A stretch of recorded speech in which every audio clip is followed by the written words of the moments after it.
teachers what they think toxic masculinity is.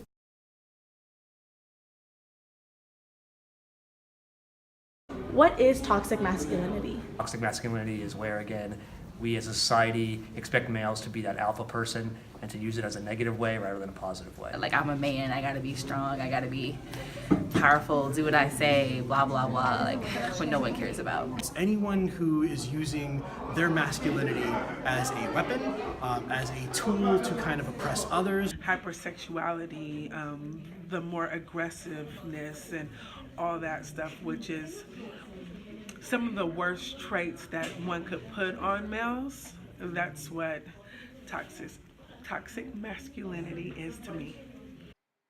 Of all the mass shootings since 1982, only 3 have been committed by women, while women comprise about 50% of the victims of the mass shootings. I think that means that men express their anger in different forms than women do.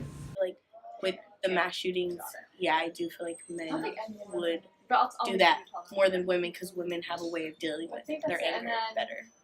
We can get past the problem versus men holding in their emotions and acting out in certain violent ways. Did you know that the future dress code of Moreau is being put in place because girls are wearing sexually provocative clothing on mass days? I don't think we should be looking at teenage girls as like sexual beings, especially as they're underage. So for the administration to look down upon us as sexual objects, I think that's like a problematic statement. There is a time and place to wear certain things, but I don't think that it should be changed just because of the way that someone is dressing.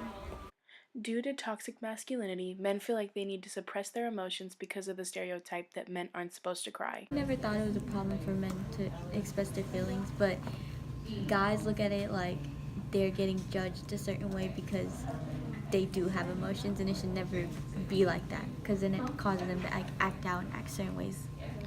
And I feel like as women we should let them know that it's alright to express their emotions, because then that turns into like the violence of like the gun violence and how the school shootings, like if they were able to express their emotions before actually acting out, then it would help them. Like everyone has emotions and everyone takes things different way, and I'm not saying that men shouldn't cry. I think that some men just don't cry, but they shouldn't be told that they shouldn't cry, because when it comes to emotions, you never know how someone's gonna act.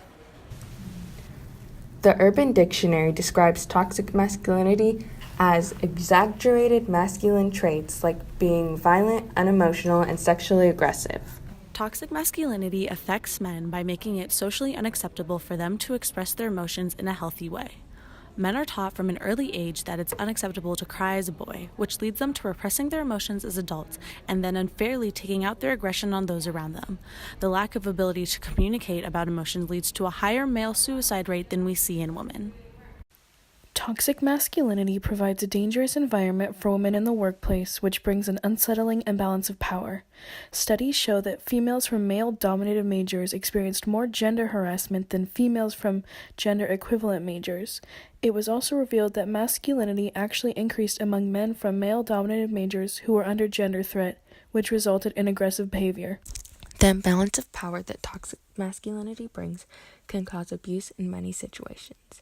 The male in the relationship feels like they need to have more control over their partner physically, emotionally, and sexually in an abusive manner.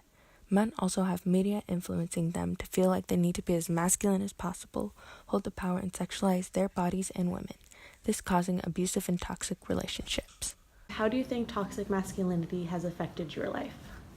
It's the difference between like being like a man and being like the overbearer. Media has definitely portrayed as this is what it means to be a man, but that person was definitely toxic with their relationships. It's heartbreaking that people feel like they have to be outside of themselves, or they're against societal norms, when those are the positive things about being a man. Toxic masculinity does not have to perpetuate our society anymore. Bringing awareness to this issue will bring about the change we want to see. We need to educate ourselves on how toxic masculinity has been negatively affecting our society for years, and this is only the surface of the issue. This is your wake-up call to start fighting back on these harmful societal norms.